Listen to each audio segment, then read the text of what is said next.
What is up, everybody? Project Itachi here with my co-host Warners. Welcome back to another week of the Jeezy Chop Shop podcast. As always, we have an amazing lineup for you all this week. But before we get into the meat and potatoes of everything, I just want to say I am rocking our very exclusive Crossroads, can't even talk today, Crossroads hoodie, which you can get now in our store, thejeezyshop.com, along with some very new and exclusive items that have actually just come out today. So for all of you AirPod users, you might want to go check out our exclusive Gamma Games Chop Shop podcast AirPods case. Those things, and they're different colors. It's really nice. I put a lot of work into setting up the feng shui for them, and there's some more stuff coming out this week. By the time you guys hear this, there should be several new catalogs of items available for you guys. So make sure to go check that out, jeezyshop.com. It's going to be amazing. I promise you guys are going to love everything we have in store for you. Literally.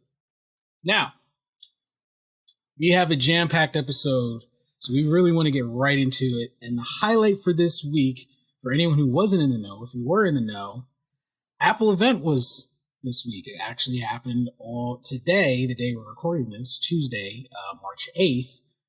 And man, I gotta say, honestly, I typically don't pay attention to Apple's events. I usually hear that they're having one and I'm just like, oh, okay, cool. It's not the game show. I don't really care. But for some reason, I really wanted to see this one. And I guess because I do have quite a few Apple products. And the reason I use Apple products, before anyone starts wanting to stab me with a pitchfork, is because it does help with my workflow. Being a podcaster, being a business owner, they do have a very solid workflow. And connectivity between all their devices it's amazing. I have to admit that. So watching their event, I must say I was laughing, but at the same time impressed. And the reason I'm laughing is because some of the things that they announced, everyone has come to know this is a trend with Apple. You know they're going to announce their new cell phone. And before we get into everything else they announced, can we just take a moment to look at their phone? And did we go backwards with their phone? Did we just take 2 steps back with the iPhone SE, I believe it's called.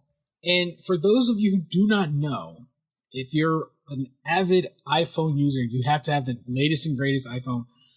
Do not be alarmed when you go to place your pre-order for your $399 phone, I believe. No, it is not the iPhone 9 or anything previous. It is their new iPhone that they've just backtracked in with the design, and they've brought the home button back. Yeah. And pretty colors. It comes in many pretty colors. So green, a special shade of green. Yeah, a special shade of green. I think one of them's like midnight. They've come up with fancy names for them, but basically it boiled down to green, white, black, and I think red. And all you hear, they're like, and our new green and midnight, whatever the hell, and you just hear. yeah, basically what it was. That's it.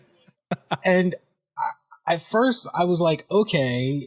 And here's the thing. Apple is very good at taking your attention off of what we're really getting. Because they were like, but look, it's powered by this, and it does that, and it does this. And I'm like, okay, but my iPhone 10 still looks more advanced. And it came out like 4 or 5 years ago. Like, why are we going backwards? And I wish they had explained why they went back in their design.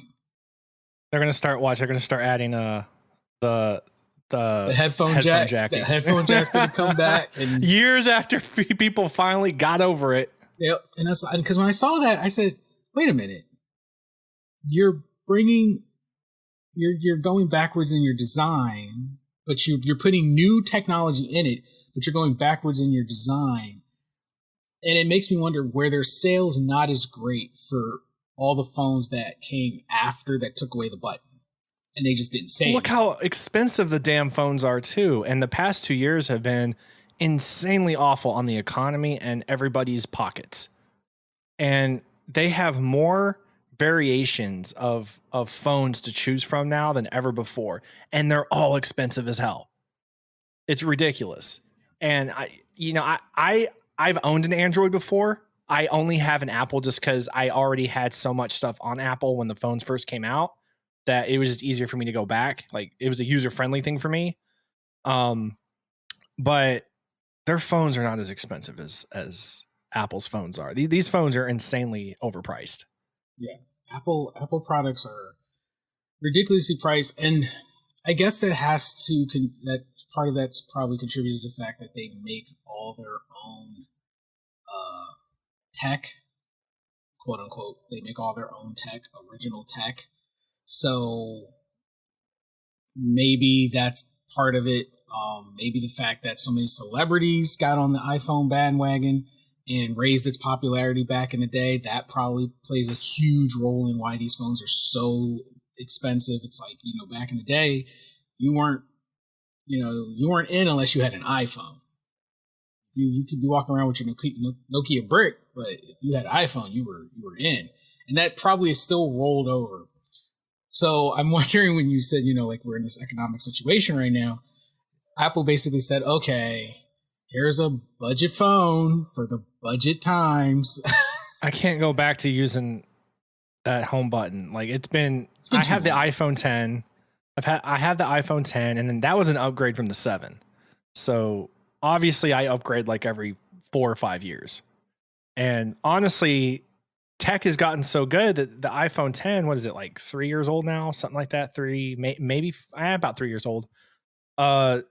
It works like brand new to me. So like they're talking about how much faster these new phones are. And I'm using my phone. I'm like, how much faster do I need? Yeah, it's instantly doing everything for me. Like I even have a crack in the top and I'm like, it works fine. I dropped it several hundred times and it works fine. I don't know. Like get to the point you just how much faster? Yeah, it's fine. Just like it's like at what point you're just like, it's so fast. It calls from the future. Anything you're going to do in the future, it does now. So you don't have to think. You don't have to think. It just like how fast are these phones compared to you're calling yourself the speed in the past, I'm already using, telling you, hey, that thing you're thinking about doing right now, don't do it. Bad idea. Yeah. I swear to God, if I hear Siri, you don't want to do that action, I'm going to lose my shit. It's over. It's a wrap. Siri, mind your own business. So anyone who's super excited for the iPhone, yeah, don't get us wrong. It has very powerful hardware in it. Its external look has taken about 10 steps backwards. But as far as its internal power, the M1 it's not to be slept on. So it's still going to be a decent piece of tech. I want to talk about, however, something that did pique my interest that I have to say it was fascinating to me as a creator, and the conversation stir that came after had me in stitches.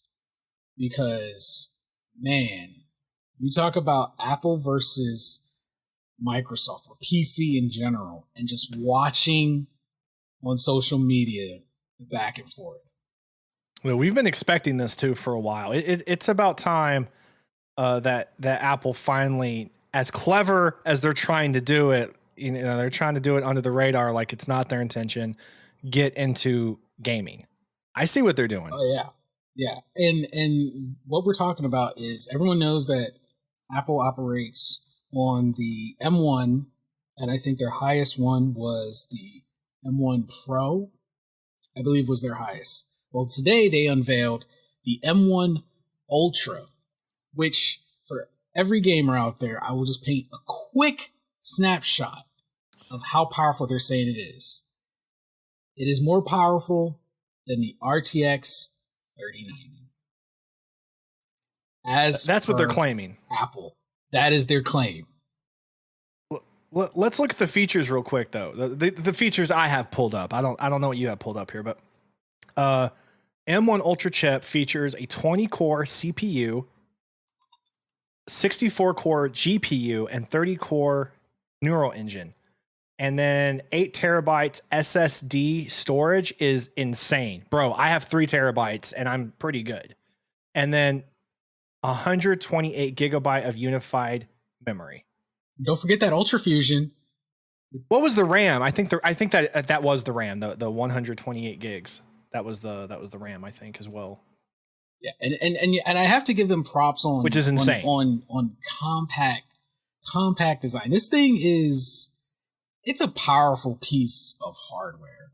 And I know a lot of people just want to shut it down because Apple has made over-exaggerated promises before, but I feel like they've learned from their mistakes to an extent that they wouldn't make it a claim that bold today without having run the necessary stress test to back it.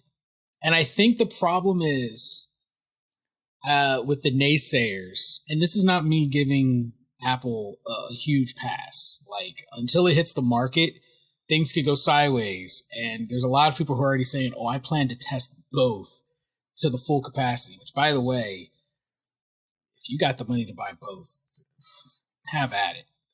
Yeah, I mean, if you have money to buy one, have the money to buy the one, have at it.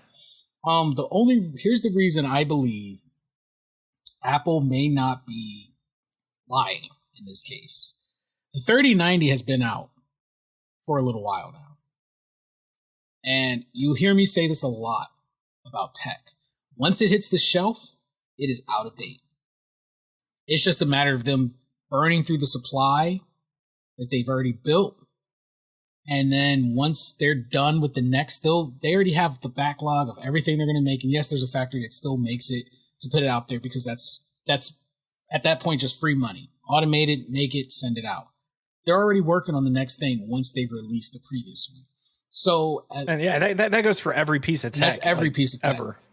In the regards for the M1 Ultra, even though it's only probably like 10 days away, I think everything launches March 18th.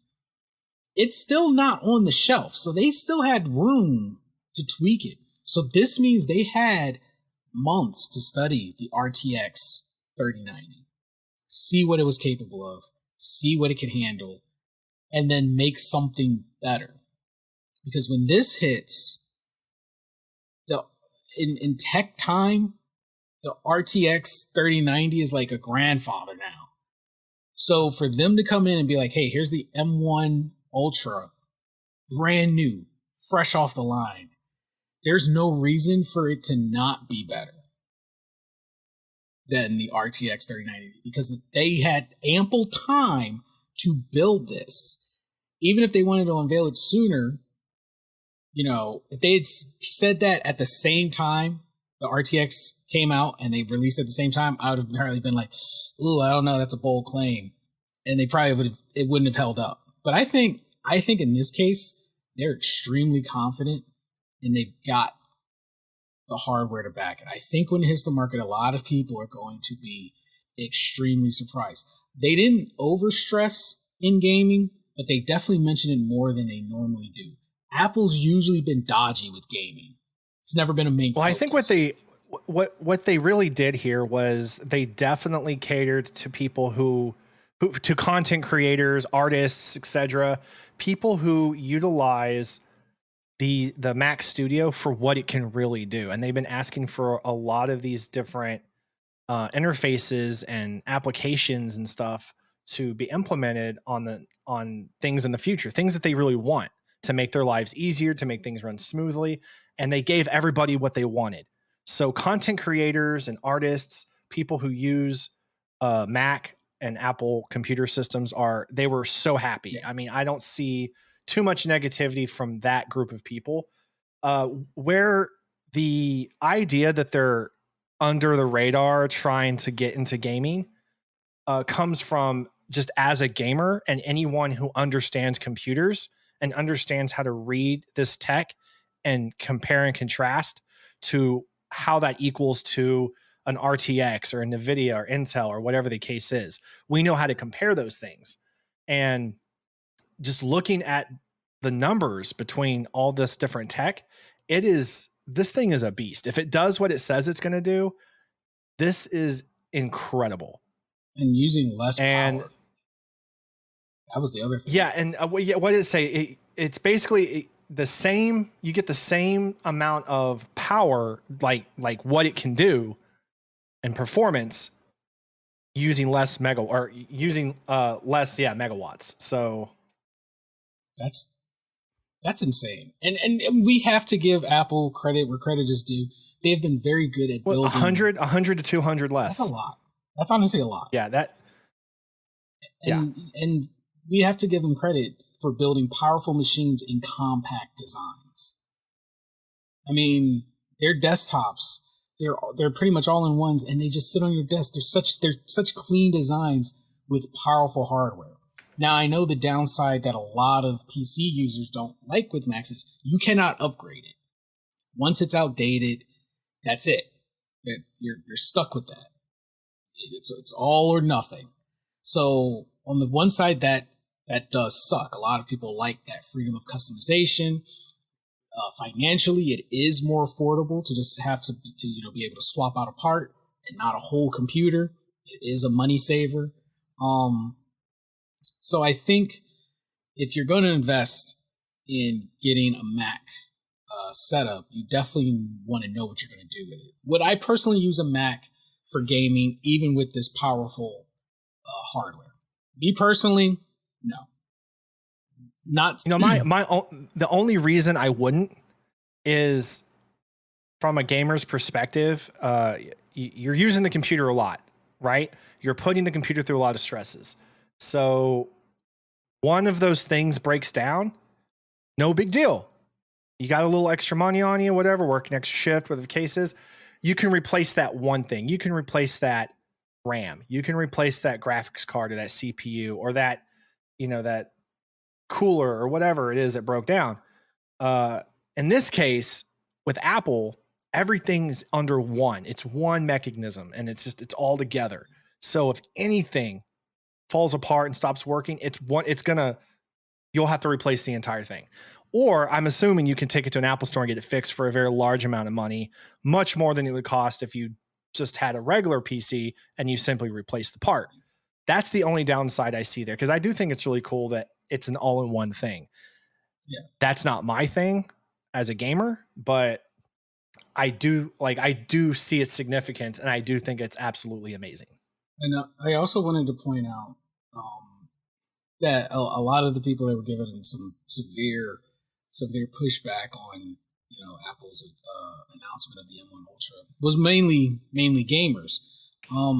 I felt that Apple's event, and you guys can watch it, it's still available on YouTube. While they mentioned gaming, it still is not their core focus. Like I say, Apple dances around the realm of gaming, but they do not want to commit to it. I think they pretty much incorporated it so you have it as an option. It's an option to do that maybe alongside other things you want to do. But they, at no point did they ever say, this is a gaming PC, focus on gaming, like how graphics cards are built for gaming. They come right out and they say it. Basically, Apple was like, hey, look, this thing is powerful enough. If you want to game, you can game, and it will be better than the latest graphics card out there. I think a lot of people are looking at it strictly from the gaming PC's perspective, and they felt like their tails got stepped on by being told that their powerful machine they have sitting on their desk right now would not compare to an Apple product. What do you mean my $3,000 PC is not going to be as good as your Apple PC? How dare you? Well, I get it, but I think that's the nerdy gamer side of us, right? We put all this work in the PC. We have like some of the best equipment. Like, okay, wait a second, Apple. Yeah.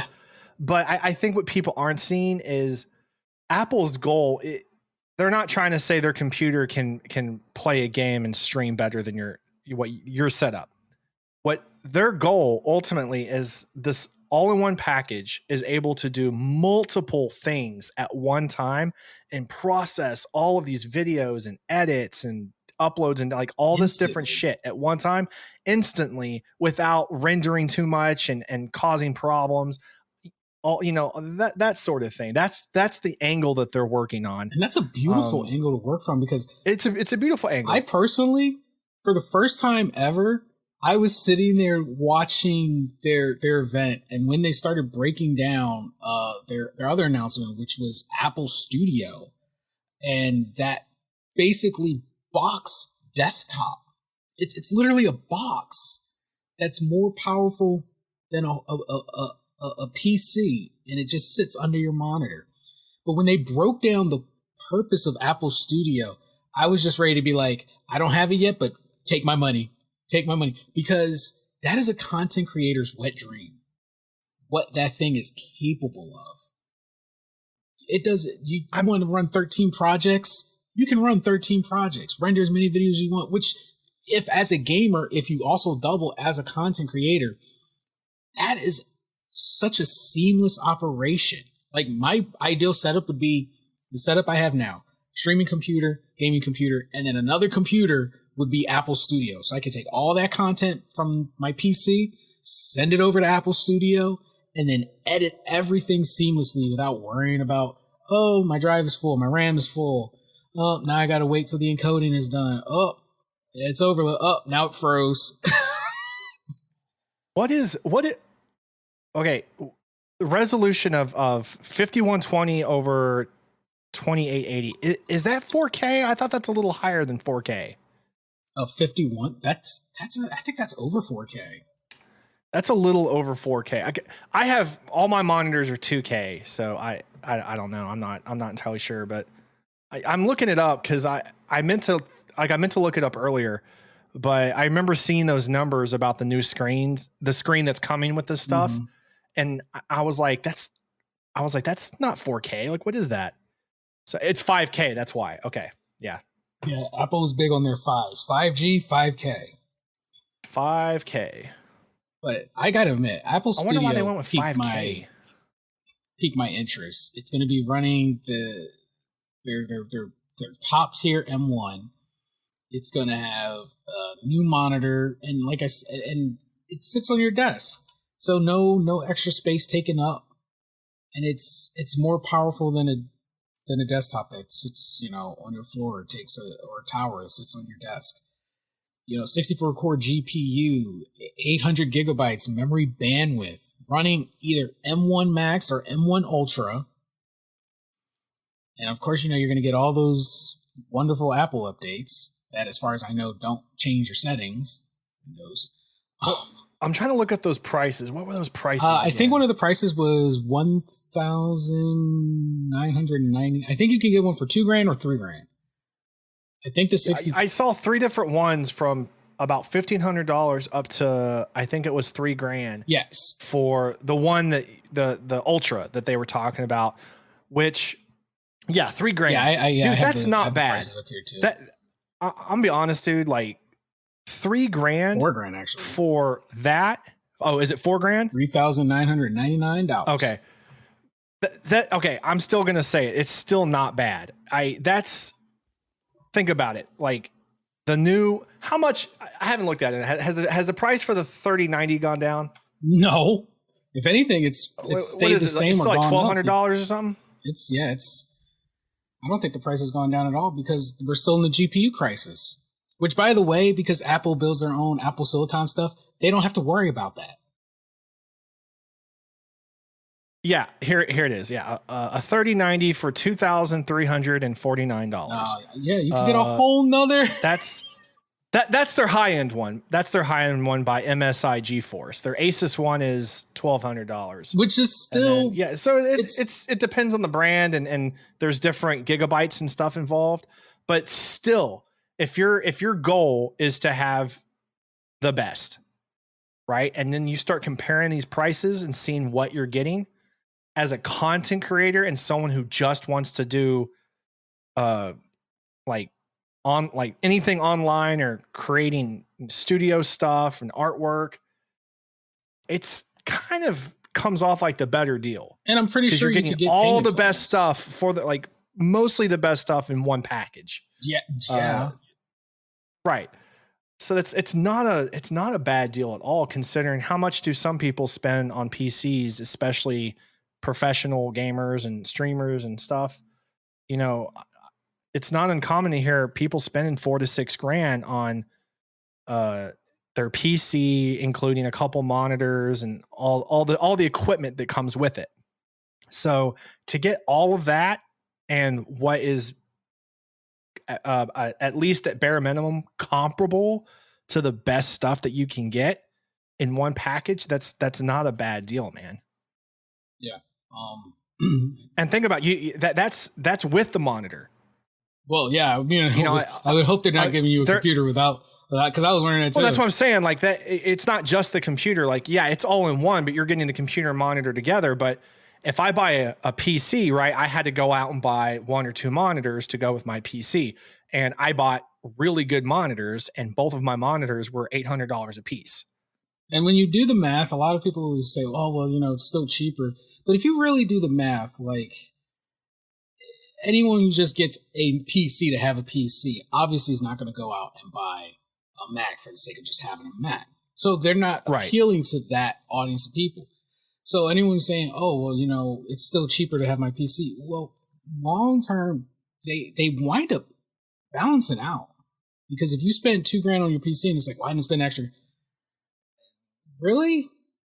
You didn't go probably buy yourself another power cable. You didn't, all those little nuances to upgrade it eventually just equate that cost anyway. So if I was at the point of like, I'm already going to drop $1,200 on another PC, I might as well just hang tight, save up another $500 and net myself, one of their Apple Studios. Especially if I like, it comes down to what you're going to use it for. Like Apple Studio knows what it's for.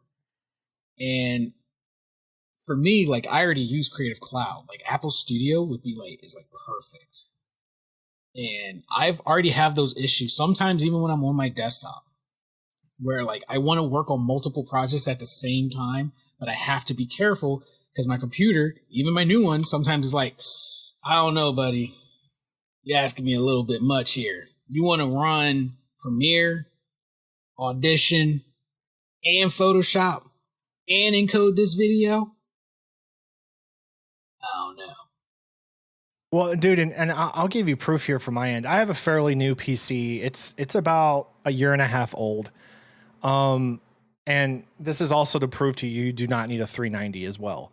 I have an i9900K CPU. I have like pretty much one of the best CPUs you can have.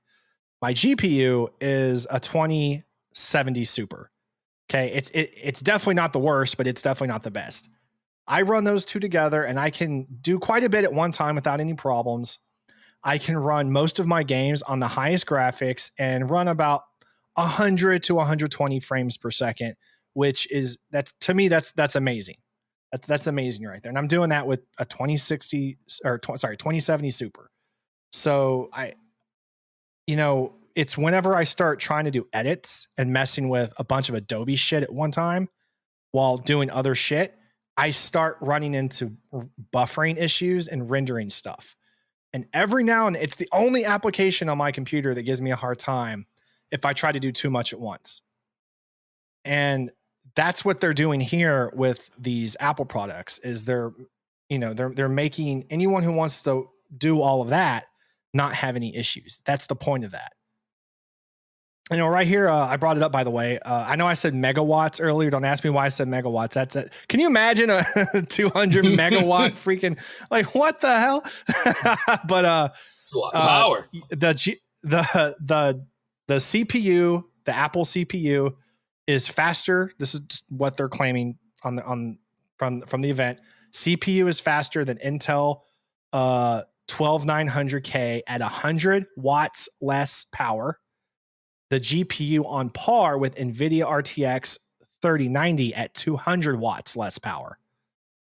We'll see, but that's, and for anyone who doesn't know, that's a big deal because the more power that, these different pieces of equipment in your computer have to use, the higher the likelihood of burning that PC out.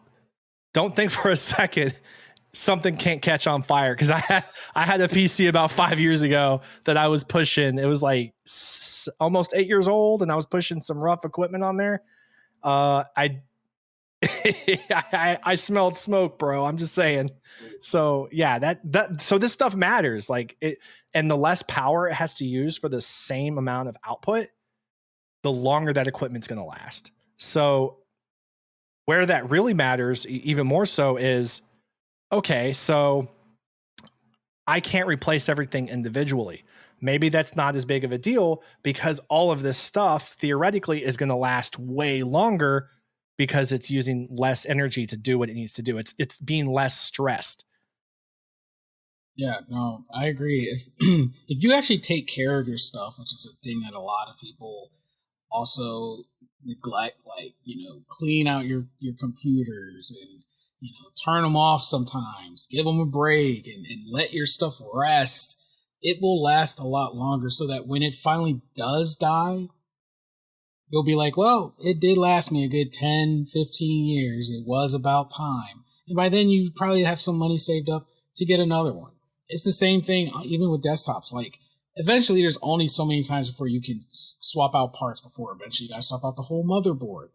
And next thing you know, you're like, oh, but it was more affordable. But over the time, you're spending the same amount of money, just over staggered amounts of time. It's just taking care of your stuff, knowing what your computers can handle, because a lot of people, they'll build these expensive rigs and not really know what they're doing. They're just like, I got this expensive rig, so I could say I have an expensive rig and it can do anything. And then when they go to do anything, it catches fire, they crack their tempered glass, they break their cooling system, and then they're like, I don't know what happened. Well, and that's funny you mention that, because I've heard countless amount of people say things like, why would I buy that? Whether they're talking about Apple's products or they're talking about high-end PCs. They're like, why would I buy that? And when I could go buy this for cheaper, that sort of thing. And it's because, case in point, the average person's not walking around understanding all the information and all the technical information about this equipment that Apple's dropping at these events. When they're like, they get real time. Yeah, the new GPU has 200 gigabytes and all this stuff. The average person's not going to go, oh my God, that's amazing. 21 threads. Compared to mine, they're not going to think that. They're going to be like, why do I care? Show me what I'm buying. That's why aesthetics comes into play. And I think obviously we can all agree that's why Apple's been so successful for the most part, because people see things, they go, that looks super cool. I like the aesthetics. I'm going to buy it. Apple has to start competing in more depth now. They have to start giving all these content creators and artists what they really want. And they're going to listen to these numbers and these specs and all these things that Apple's dropping. Yeah, especially when they're like, why are we letting them build on these PCs when we can have them build it on our computer and make that money for us? Imagine, like, at what point are we going to get to where we take an Apple product or whatever product and we take it in to get fixed at, what is Geek Squad still a thing? Geek Squad still a thing. At least I think it's, Geek Squad still a thing. I see you take it in to get fixed, like, my computer is broken, I swear it's not porn. And then they look at it and they're like, oh wow, you're right.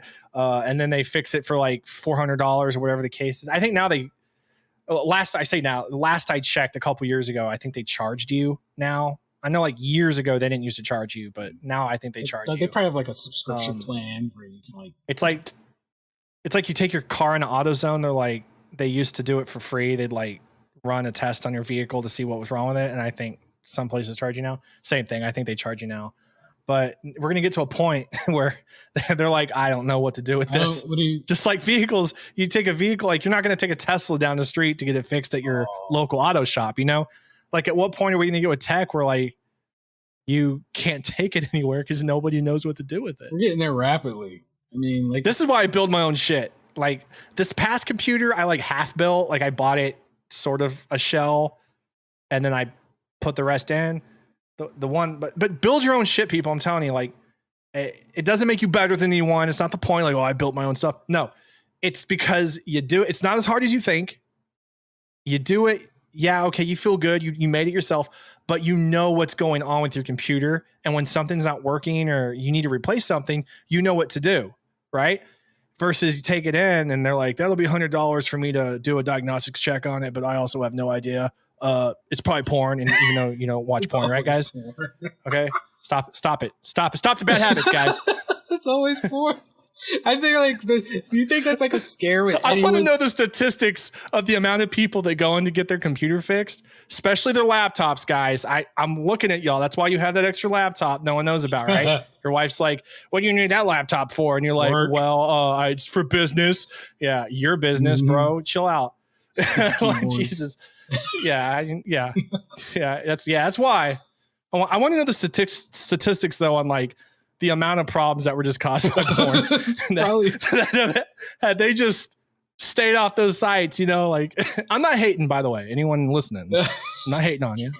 Just throwing out. No, I'm just curious, like what are the numbers, but pretty, I would, you know what? I'm going to take a stab in the dark and say 50% of the problems, male and female across the board that had computer problems, didn't know how to fix it. It was because of porn. And we say females too. We know y'all's dirty secret. Y'all just don't talk about it. I don't just read it. think we don't know, but we know. Yeah. So yeah, that was the Apple event in a wrap. We would love to hear your guys' thoughts and comments on it. So hit us up on Twitter. Let us know what you guys think. Are any of you guys excited for any of their products? Their new Air, the new Apple Studio, the new iPhone. Let us know what you think. Whether you agree, disagree, hit us up on Twitter. We would love to hear your comments. Moving on. So, I don't remember what podcast it was, and I was telling you before the podcast started that I was upset that I don't start sampling these predictions when I make them. And I made another prediction, and I'm actually pretty ticked off about this. Everyone else is all excited. I'm pissed off about it because I didn't want to be right. I actually wanted to be wrong because I thought, I'm talking about Sony here, I thought Sony was going to take care of its gamers. And I guess maybe I'm just in a little box all to myself. In case for anyone who doesn't know, rumor has it, and it's pretty credible rumor, it's not mostly just like hearsay at this point, that Sony is already working on a new PlayStation.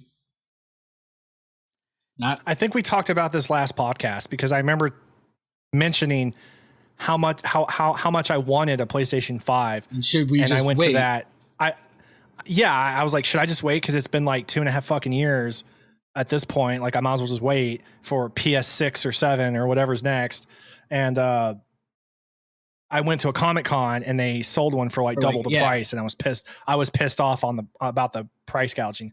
So I think it was the last podcast. So you did say it. I said, and I actually had said it months. I actually said sometime towards the end of last year, I was actually having a conversation with Byrne about it.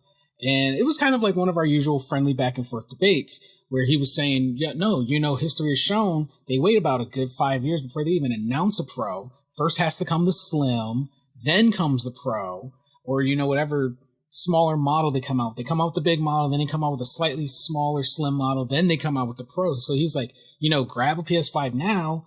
It's going to be years before they come out with a new one. I was like, I don't think so this time. I said, because you got the GPU crisis that's happening, and the console is more sold out and harder to get than the PS4 was in its first year. By the second year of the PS4, everyone could get one. We're in the second year of the PS5, and you still cannot get one unless you are actively hunting those things down.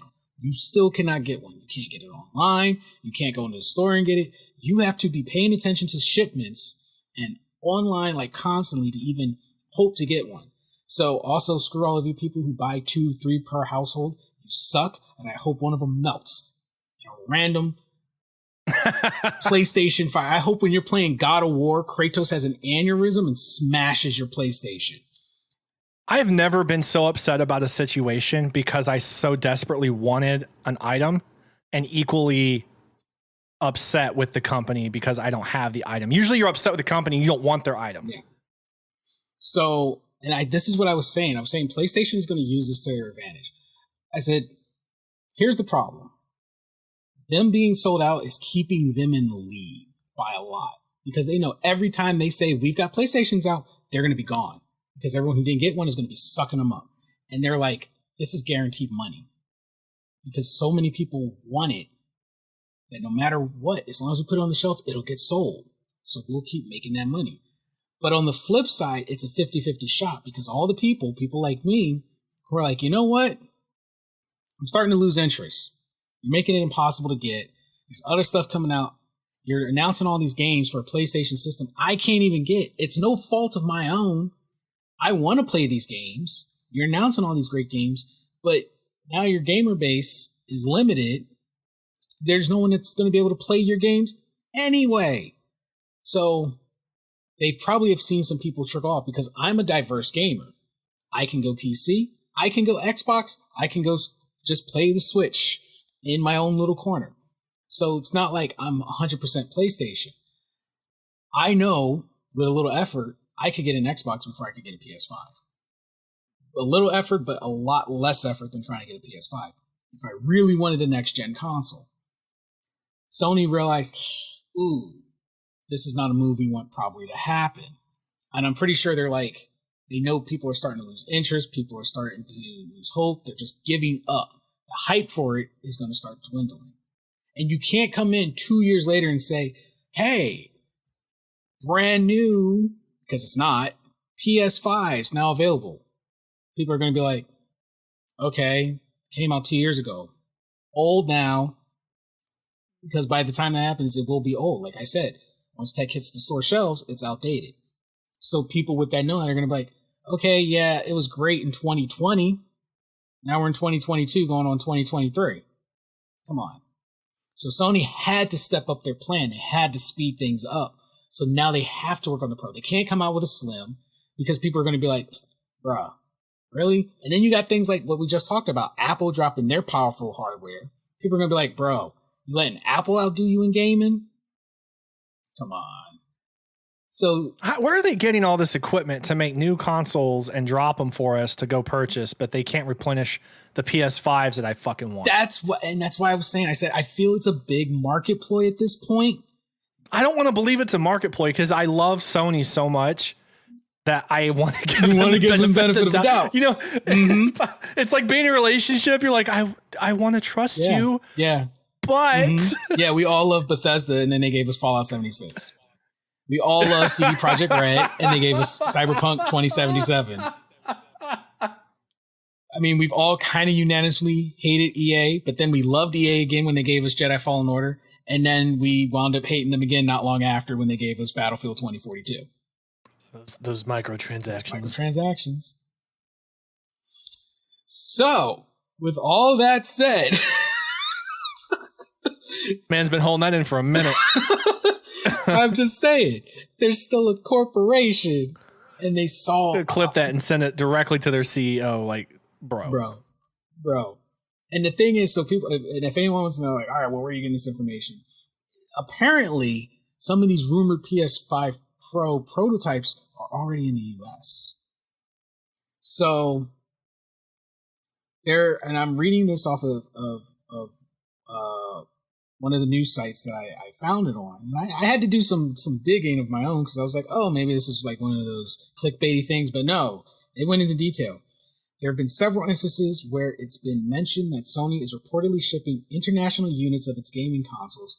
And as per speculations, it's the PlayStation 5 Pro. And how they know this is the codes that are on boxes and they're shipped, that are meant specifically for gaming hardware. There's codes specifically for gaming hardware. Also, another listing mentioned that Sony exported a box that had the label reading Video Game Console, SIC, Prototype. It was from the United Kingdom to the United States, dating back to November 2021. Mind you, that is literally only a year after the original came out. They already knew it was going to be a problem. and they were already working on the prototype. That also proves my point that once it hits store shelves, they're already working on the next thing. That's why I was saying it is not going to be long before you see the Pro hit. I think they're going to skip the Slim. They're going to go to the Pro. Then they'll go to the Slim because then they'll make the Pro Slim. That is my prediction. This whole thing sounds like a bad relationship. Like, I'm serious. Like your partner's already working on the next thing as soon as they start. You know what I mean? Like I'm telling you. And Sony is using the good faith of us loving them. It's like, say it isn't so, Sony. And Sony's like, nah, we're not. They're breaking the trust tree, man. They got us. And I have a Switch, and yes, I'm gonna buy the new Switch when it drops, but that makes more sense because the Switch has been out for years now. The Switch is still selling out, but not to the point where you can't buy one. It's still really good. They're just basically, it's almost like getting it's just a new console. It's a new, finely tuned, upgraded console, but it's the same thing. You know, like you can still play our games and stuff on it. And it makes sense because it's been years. And my Switch broke recently. So I'm like, okay, I'll go buy a Switch. The fact that my Switch broke, it stopped working very well about a year ago. And then it finally just completely broke recently. And I can probably go buy the new Switch when it drops before I could ever get a PS5. And I've been waiting 2.5 years. Yeah. That is insane. I mean, you could go get a Switch OLED right now and be happy. And then Nintendo's like, hey, we're going to drop a new thing. And they'll drop it. First year, you might struggle because Nintendo consoles always sell out first year. By the second year, you should be fine. Should be good to go. But yeah, at this point, my advice to anyone on the hunt for a PS5, unless you absolutely desperately cannot go without, just wait. Because how ticked off would you be to finally get your hands on one? Pay full price, mind you.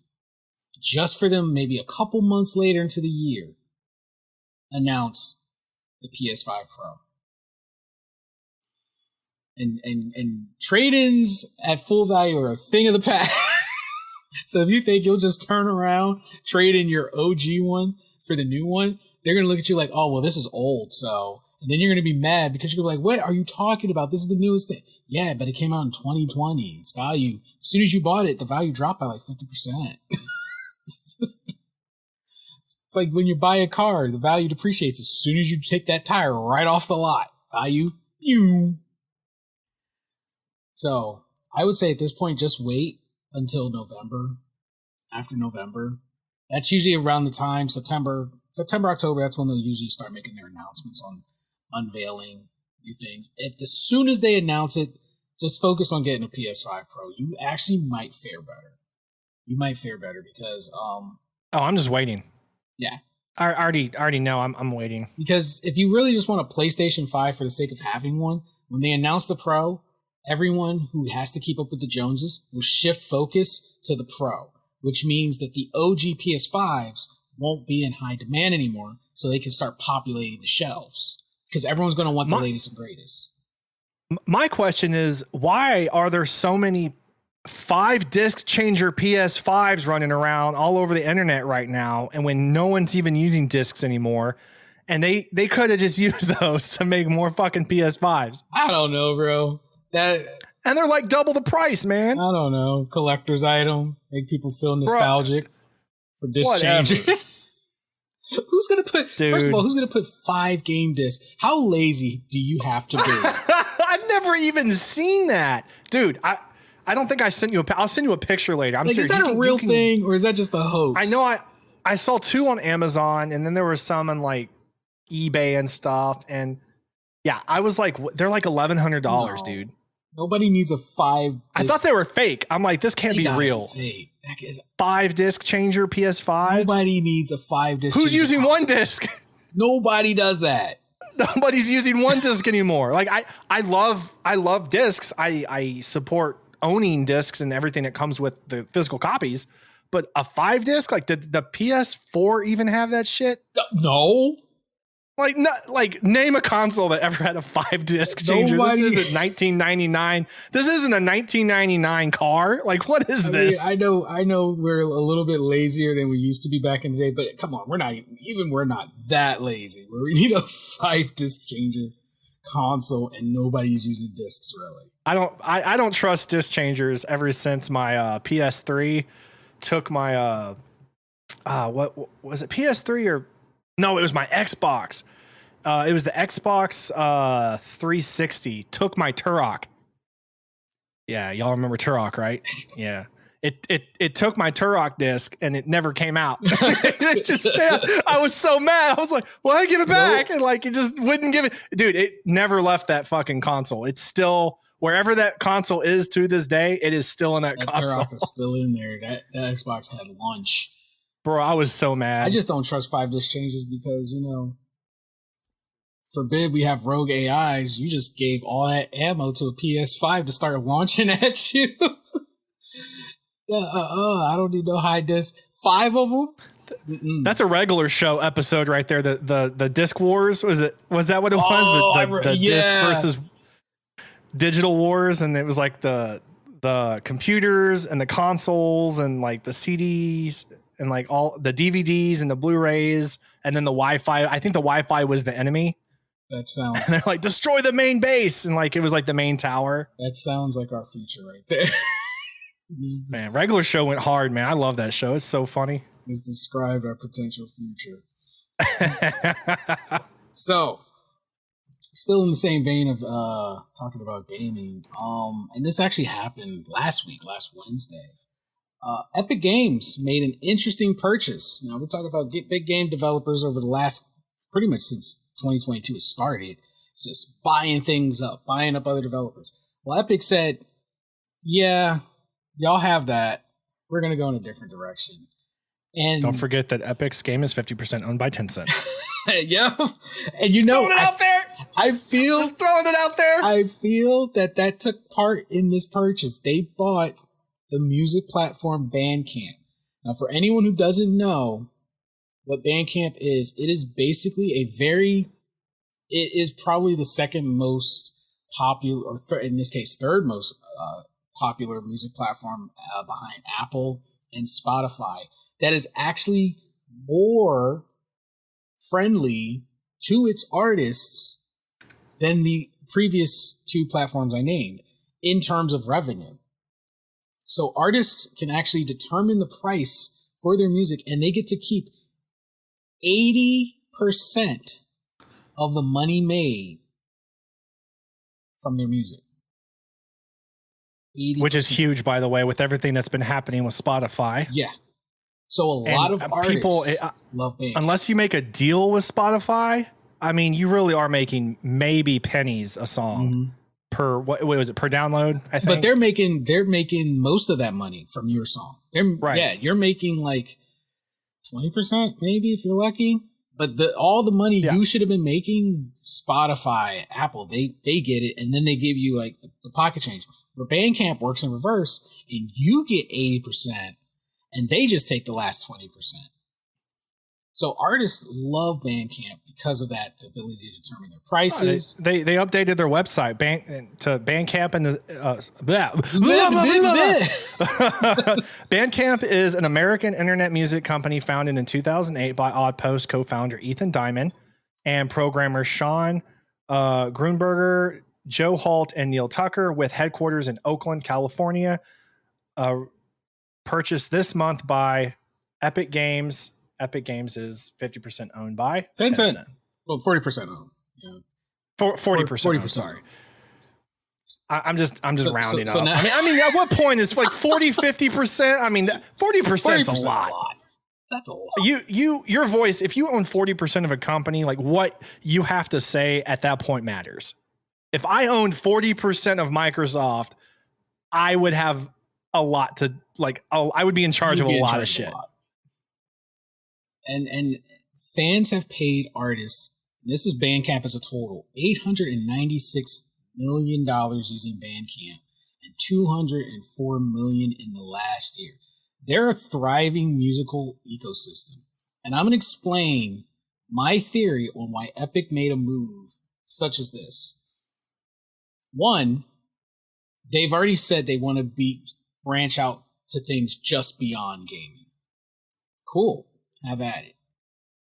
But the reason I think they went for music, and this is going to make sense as soon as I say one word, Fortnite.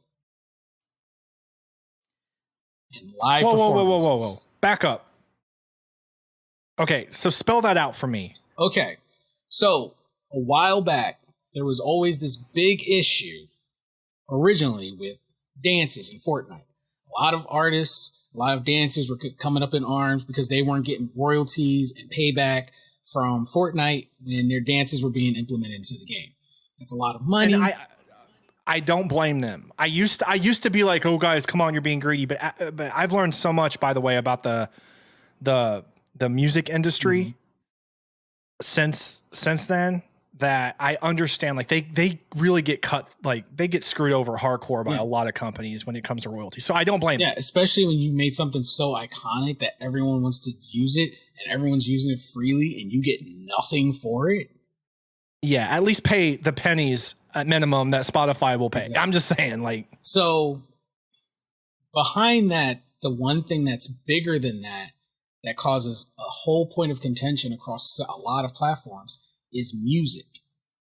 Now, artists have been disgruntled. It's a little lesser known issue unless you're paying attention to the music industry. But a lot of artists feeling they're not getting their fair treatment in revenue for their music distribution. They don't really have full control over it. The other companies are able to take so much money from them for it. And then they get, like we were talking, like pennies on the dollar. Now, where I say I felt Fortnite and they're looking at Bandcamp and being like, you know what, let's do that. This gives Fortnite, Epic Games as a whole, but specifically the game Fortnite, special access that no other game outside of Epic is going to have.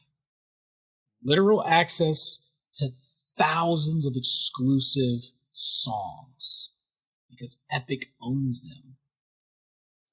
So as long as they don't change the payment ecosystem, Epic can find artists that they like and be like, yo, we want to put your music in our game. Here's a cut of that. Here's your 80%. And in turn, artist discoverability will skyrocket. Now, Itachi, I want to take this. This is hypothetical, people. This is not happening. Before let's clarify, I'm going to take this a step further because this might indeed happen one day. People laugh all they want. I laugh a little bit thinking about it. But consider for a moment, right? A company like Tencent, who owns, I don't know, 40% or so. There goes that 40% again. In the future, maybe they own more of Epic Games, right? Epic Games now owns Bandcamp. Yep. And they can utilize all the music on there as they see fit, especially since they're paying out to these artists even more than anyone else by far. What if someone like, Tencent ever wanted to get into the streaming business and now they can pull artists and all of this music, hundreds of thousands of artists on this platform, and utilize it. And now you can stream it on your Twitch and listen to your favorite artist or whatever the case is and not be slammed for it. Not have to worry about being warned or canceled. We actually were in banned. That's not a far-fetched thought at all. We were kind of in the same vein. It's not. Because, we got to think about it here, people. The last 2 years have been iconic for gaming and anime and the entertainment system as a whole. Things have just exploded for content creators and streaming. It's honestly amazing. And it's going to continue to explode. COVID played a huge role in this. It did. Like, we're all at home. We're all venturing out more. Everyone's getting bored. They're looking at all this stuff, getting into new stuff. That's what happened. That's why everything blew up. Everyone was online more. Everyone was learning and finding all this new stuff and becoming content creators or OnlyFans or YouTube, whatever the fuck you're into. So no, this isn't far-fetched. Do I think Tencent's going to drop a streaming company tomorrow and compete with Twitch head to head? No, absolutely not. Well, they already have one though. But Trovo. Yeah, and they have. I totally forgot about. You forgot about Trovo. Yo. So, and they own 40% of. I'm so dumb. I am so dumb. They own 40% of Epic. So dumb. Epic owns Bandcamp. Jesus Christ. So this means if you play music, I'm sitting here like, oh, dude, check this out. Like, what if, right? Like, bro, like, what if it turned? All right, I fucking digress, people. Yeah, I digress. They own Trovo. I forgot about Trovo. Which Trovo? Hey, Trovo's y'all better jump on Trovo then. Yeah, I'm about to say we can't sleep on Trovo anymore. Y'all are sleeping on Trovo. I'm telling you. I know 3 people who left. They left Twitch for Mixer. Mixer died. You know, we all know what happened with Mixer. And then they kind of dabbled back into Twitch, and they just didn't like Twitch anymore. Like, that's why they left. And they're on Trovo now, and they're actually doing really well. Yeah, I'm going to be reviving. I'm definitely going to be reviving. I just had like, Trovo. You would have thought I was like baked out of my mind or something. Like, bro, what if like, you know, and then like I just did the math. It's like I did a bunch of math in my head, did the work for myself, and gave myself the answer without realizing it. Yeah, because you're like, oh, it's not like they're going to, I'm like, but they already have one. Which means they've just gotten. I blew my own mind. Like, whoa. And they've just gotten access to license free-ish music. Because they own Bandcamp. So it's just like, hey, right, use Bandcamp. The artists aren't pissed. They're getting paid because Epic will be like, we'll foot the bill.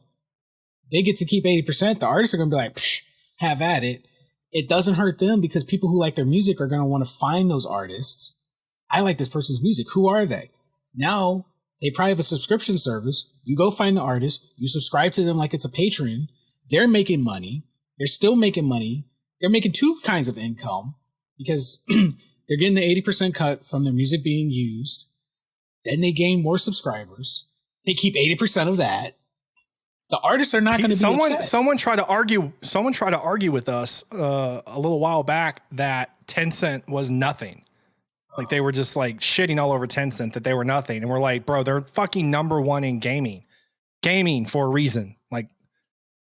Like no one's saying that Microsoft sucks. No one's saying that Microsoft isn't overall a $2.2 trillion company. No one's arguing that. We're talking about just gaming, like what's done and made and created in gaming, the revenue in gaming, what they've contributed to gaming, and what they're receiving back in profits from just gaming. That's why Tencent's number 1, Sony's number 2, Microsoft's now number 3, Nintendo's number 4. Yep. This right here is a huge move. Yeah.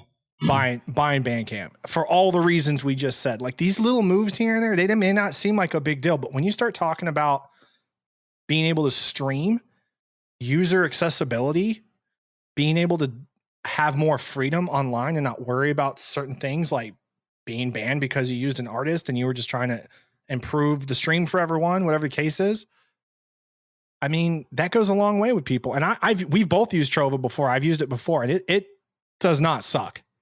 The only thing that's hurting Trovo is the fact that people are scared to try new things. People want new things, but they're scared to try them when they're available. It's definitely weird. Like some of the stuff they have is weird because it's different. Mm-hmm. And like some of the names they use, I'm like, it doesn't seem as catchy, but that's just because we're used to things like Twitch. We're used to Twitch. But I'm telling you right now, we have Tencent and Epic in the background right now making sneaky ass moves. And it's a slap in the face to Apple too, because the only thing, because Apple basically didn't want to get up off of that 30% cut like it was going to kill them. And here is Bandcamp thriving since 2007, giving its creators 80%. Taking only 20%, if not less. They've even had it where there was like sales where they actually wound up spending money on their creators, and they're $1 million business thriving well over a decade later. Proving that a company that obviously makes 10 times the amount of that they do, Apple, would not have collapsed immediately if they cut back that 30%, which was what Epic was trying to say. Dude, you're absolutely right, and I'm remembering now one of the dude that was making his argument about Tencent. his main argument was that they were Chinese. They were a Chinese company. And okay. They just bought they own 40% of an American company, and they just through them own another American company. Yep.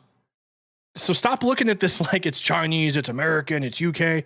Business. We're talking about the end. We're talking about business. We're talking about the industry as a whole. We're not cookie cutting the planet here. And the thing is, we're just looking at the numbers. We're looking at what's going on. Yeah, we're looking at the facts. Fucking fascinating. One thing I want people to realize, especially when I said this before. I said that was the first thing that people were going to focus on. I said as much as we want to pretend it doesn't exist, the first thing everyone's going to focus on was it's Chinese. So that was the first thing everyone's going to focus on. And then we saw immediately that was the first thing everyone focused on.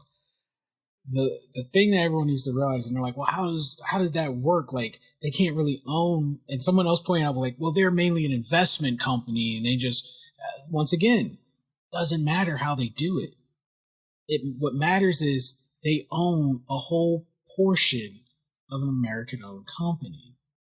Don't sit here and call out another company for possibly being investment only, which, by the way, they're not. They have plenty of their own IPs that they make. When Microsoft has little to no IPs directly under their name, and they have 100% bought pretty much every gaming company under their belt. Yes. That were already successful. They didn't take a chance on somebody. They didn't invest in somebody. They fucking bought out successful companies. So don't give me that shit. We're looking at this as a business. And also the way Tencent does it, this is how they can get around, because investments work differently than acquisitions. And pissed off about it. And and Tencent doesn't have to go through all the paperwork of doing like a cross-country acquisition, because they're not trying to take over the company. They just want to invest in it and make a little bit of money. That there's less red tape with that. So they're smart about how they're doing it, where Microsoft is just trying to be like, mine. I own it. You got to come to us for whatever you want under them. And it's like, we're, okay, cool, chill, Microsoft. We know you're trying to be the big kid on the playground, but you're getting a little heavy set there. You're going to wind up having to roll around. Nobody's going to see you as a threat. Whoa, calm down, Microsoft. Put your arms down. But yeah, Tencent is setting itself up right now, still is the juggernaut. And they've set themselves up in a very powerful position. They have a streaming platform, and they're doing the slow race. They're giving those streamers on Trovo what they want, for one. They promote even low viewer streams. They feature them. Twitch makes it seem like that is like the worst thing they could do. It's impossible. We can't do that. And then Trovo comes along and it's like, here you go. This is how it's done. And everyone will probably argue, well, it's because nobody really uses Trovo, blah, blah, blah, blah, blah. Well, every excuses you come up with are just strongman arguments. We're in 2022. I think part of it too is when we, even before I say when we, even right before you and me got into streaming and content creation online, Twitch has only recently, in the recent past, actually started implementing payment programs and partnerships and being able to pay you. That's actually a new thing that's only come out in the past several years. They were streaming before that, but you weren't getting shit. So I think we're in the mindset now in the community that it's not just a risk leaving Twitch, like, oh, I'm starting to grow here, I'm starting to do that. It's that kind of, well, if I leave here, I want to instantly be where I'm at on a new platform. On the new platform, or I want to instantly be famous, or I want to instantly make enough money. And that's great.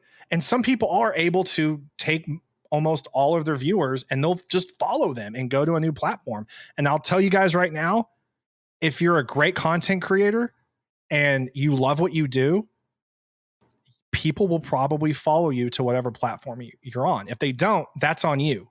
That sounds harsh, but that's just the fact. Like, if you're so great, people will follow you no matter where you go. That's true, because I didn't have a zero turnout when I went to Trovo.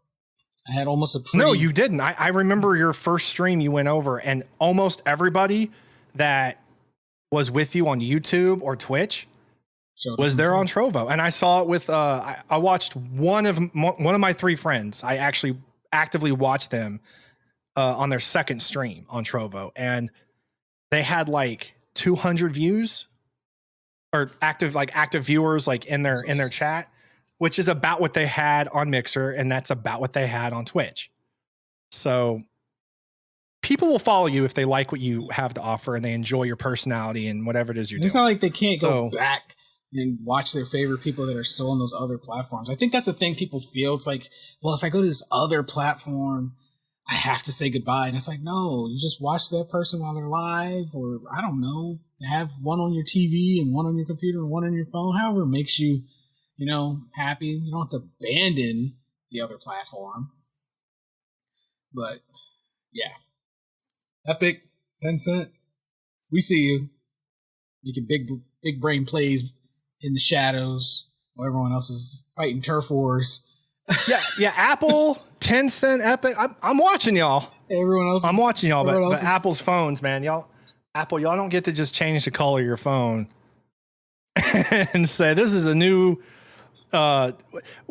emerald green or whatever. Change the color of your phone and be. Well, it sounds like a Pokemon game. Innovation. Sounds like a new Pokemon, emerald green. Like, all right, emerald green. Y'all don't get to just come up with a new color and call it innovation. Come on. There you go.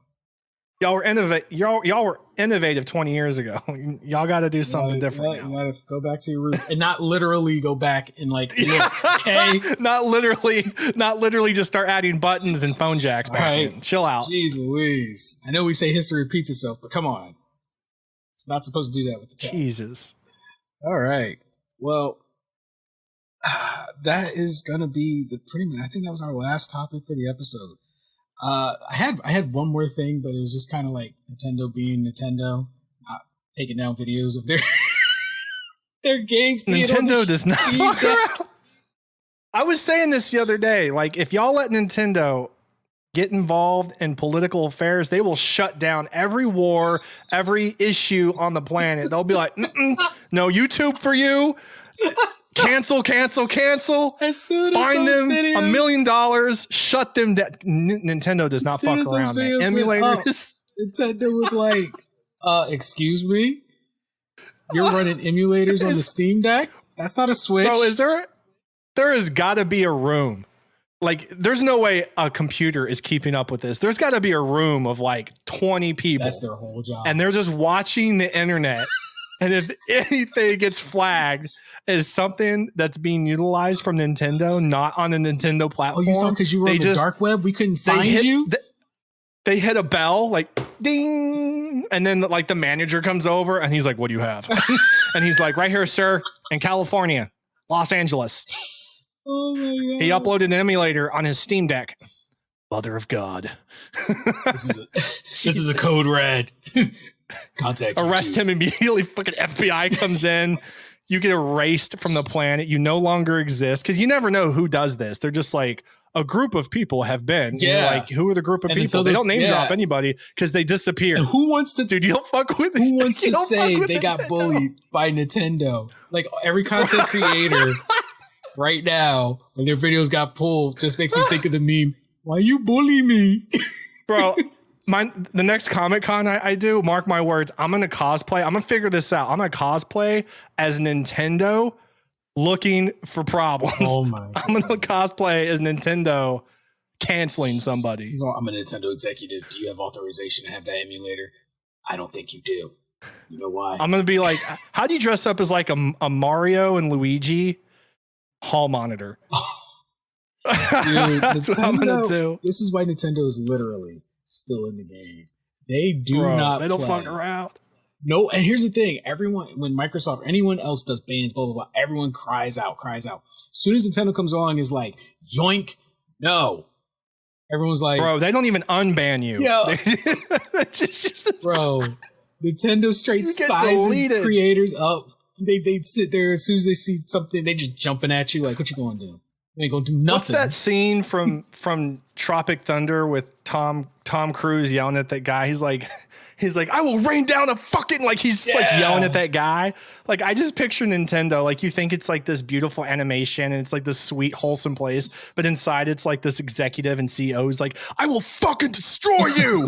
And hangs his fucking phone up. Who was that? 19 people have their lives ruined. And then after they hang up, Nintendo's just like, who was that? You don't even know who you just cursed out? Nope. Yeah. Who was that, by the way? Sir, I don't give a shit. Oh, man. Cancel everything. I want all his subscriptions canceled. Get him fired. I don't know where he works, but remove him. Sir, he's a doctor. He does this on the side for fun. Fuck him. Like, that's it. Nintendo does not care.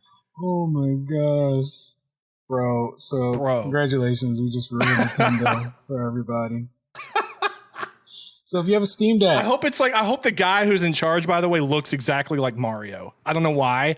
I just want it to be like a real life version of Mario. Definitely doesn't. But he's just pissed the fuck off.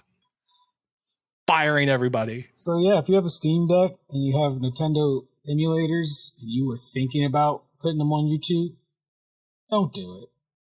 Unless you want to get bullied by Nintendo. And even if you think, oh, Nintendo won't find me. Nintendo won't bully me. Please don't try and be the one to find out and get bullied by Nintendo. We're giving you fair warning. Okay. If you think you're going to troll Nintendo. I want to see like a skit, like a SNL type of skit where it's like a middle school setting, right?